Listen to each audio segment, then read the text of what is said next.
Hey, welcome back to Between the Cracks. I'm Nicole. Today I want to talk about my dad. And I want to start by saying something I think a lot of people assume when they hear someone grew up without their father. Absent doesn't always mean he didn't want you. Sometimes it means the system made it impossible for him to be there. And those are two very different things.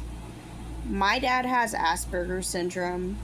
He's antisocial by nature, not by choice, just by wiring. He lives in 2.5 acres in a camper with his 3 dogs. He grows his plants, he tinkers in his yard, he lives simply and quietly, and that is genuinely what makes him happy. He smokes his weed, he plays his games, he checks in with his dogs. That's his world, and he's content in it. I say all that not to paint the picture of someone who had it together, but to paint a picture of who he actually is: a simple man, a quiet man, a man who loves in the ways he knows how, even if those ways look different from what most people expect. My dad tried to fight for me. I want to be very clear about that. The system decided he wasn't fit to raise me. The reason? He lived in a camper. That was enough. Case closed. Child goes to California. And I think about that now as someone studying social work, and I have so many feelings about it. Because a camper on 2.5 acres with a father who loves you versus 16 years in someone else's house feeling invisible. Which one was actually better for that little girl? I'm not saying the decision was wrong without knowing all the details, but I am saying that the system makes calls that have lifelong consequences. And the criteria for fitness doesn't always capture the full picture of what the child actually needs.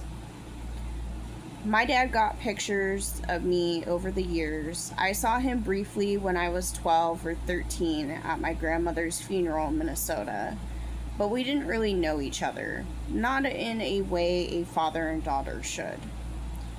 And that's a loss for both of us. When I was 23, I was leaving a bad relationship in California and moving to Minnesota. I needed help. I needed my people. And I reached out to my dad and my aunt. My aunt said I could come live with her in the cities. My dad said come out and visit first. So I drove out to his property, 2.5 acres, a little shack he was living in at the time with his girlfriend, in a camper van out back. I get out of the car and I immediately have to go to the bathroom. Badly. So I go to the camper and I say, "Hey, where's the bathroom?" And my dad completely seriously says, "You can go in this cup or you can go outside. Just don't get poison ivy." I was a city girl. I never peed outside in my life. I tried the cup. It didn't go well. But that moment, as ridiculous as it was, that was us figuring out how to be around each other. Two people who barely knew each other, trying to find their footing. His way of life was completely foreign to me. My life was completely foreign to him. And somehow in the awkward first visit, camping with him and my aunt, I'm watching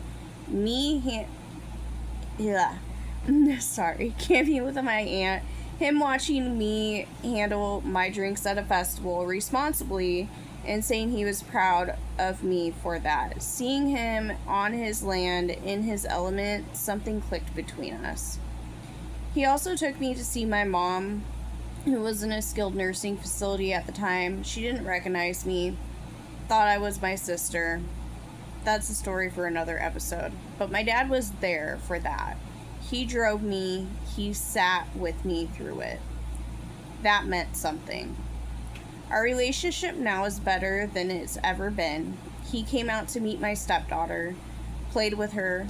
My dad, who doesn't really do people, showed up for her. He doesn't love my boyfriend, but you can't make everyone happy, and I've learned that. He loves me, and he shows it in his own quiet way. He has told me that I am the